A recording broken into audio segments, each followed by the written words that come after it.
So you read The Compound Effect or watched the summary. Now what? As you know, the book is phenomenal, but unless you take action, unless you implement it, nothing will change in your life. So let's talk some action steps. In a nutshell, The Compound Effect is about building new habits and eliminating old ones. It's about making small changes consistently, and when you give them enough time, the end result is something massive. And as your habits govern absolutely every single area of your life, the first step is to figure out which area of your life you need the most help with. And this is different for every person. For one, it might be finances. For another, it might be relationships or health, mental, physical health. Only you know where you need the most help with. So the first step is, when the video is done, take a few minutes, put your phone away, put it on silent, and take stock of your life. And I know it can be a daunting task because you're looking into something and needs improvement. It can be daunting, it can be painful, but think of it as the first step towards self-improvement. Think of it as that first step that will lead to tremendous positive changes in your life. Since this is a finance channel, let's imagine, just for the sake of example, that you want to curb your expenses and save some money away. You want to put some money away, whether that's to pay off debt or create an emergency fund, it's all the same. Before you can make any change into your life, you first need to gather all the data. What do I mean by that? Let's say that you want to lose a little bit of weight. That will mean that you need to cut a few calories per day. But if you don't know how many calories you're consuming, there's no way for you to know how many calories to cut down. So you first need to gather all the data. In our expense example, that will mean they need to track every single penny that goes in and every single penny that goes out. And you do that for ideally 30 days. And right now you're probably thinking, 30 days? I don't have 30 minutes for myself. He's asking me to do 30 days.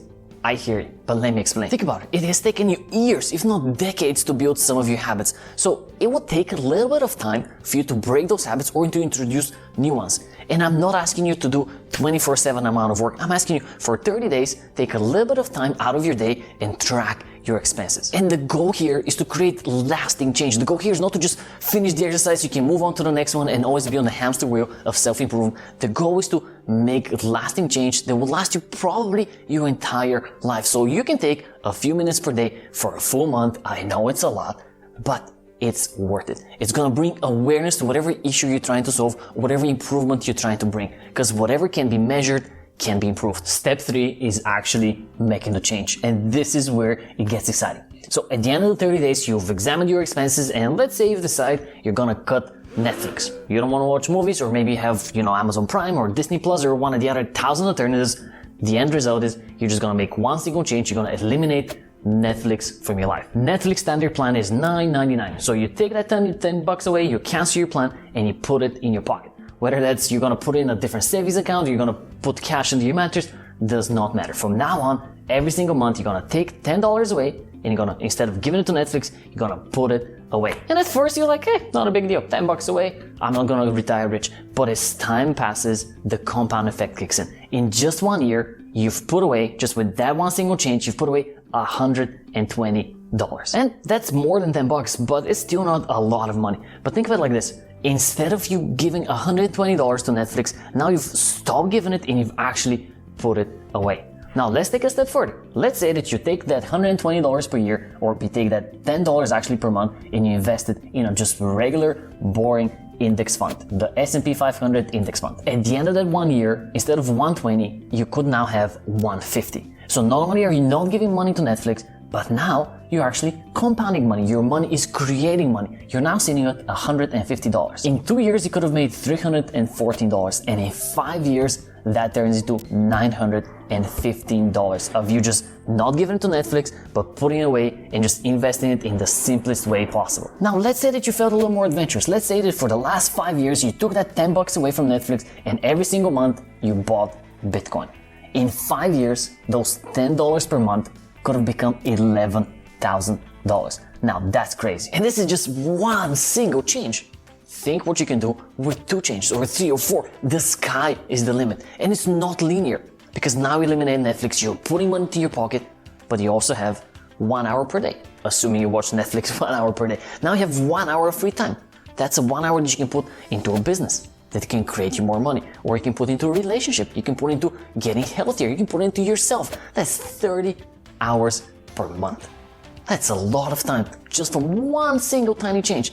But here comes the caveat, something extremely important that we need to talk about. And here's the caveat. You're gonna get super excited once you see that momentum building up, and you might be tempted to start making changes left and right to your personal finances, to your relationship, to your health, because you're like, oh, I'm so excited, let's get everything changing.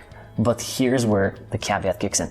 You need to do one change at a time. And going back to our example, implement that change. Stop that Netflix, make sure that you're no longer missing that time with Netflix, you're putting the $10 away, and once that has become a habit, a routine that you no longer think about, it's just something that you do, only then you introduce a second change.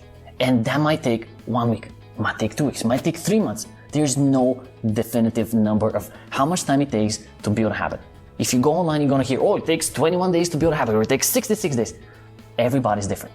If you have kids, for example, you have small kids at home, those 66 days might turn into 120 days because you're exhausted, because your time and your mental capacity is occupied by something else. If you're not physically well, it might take you longer. If you're somebody who's like, hey, I have nothing else to do but just improve myself, it might take you shorter.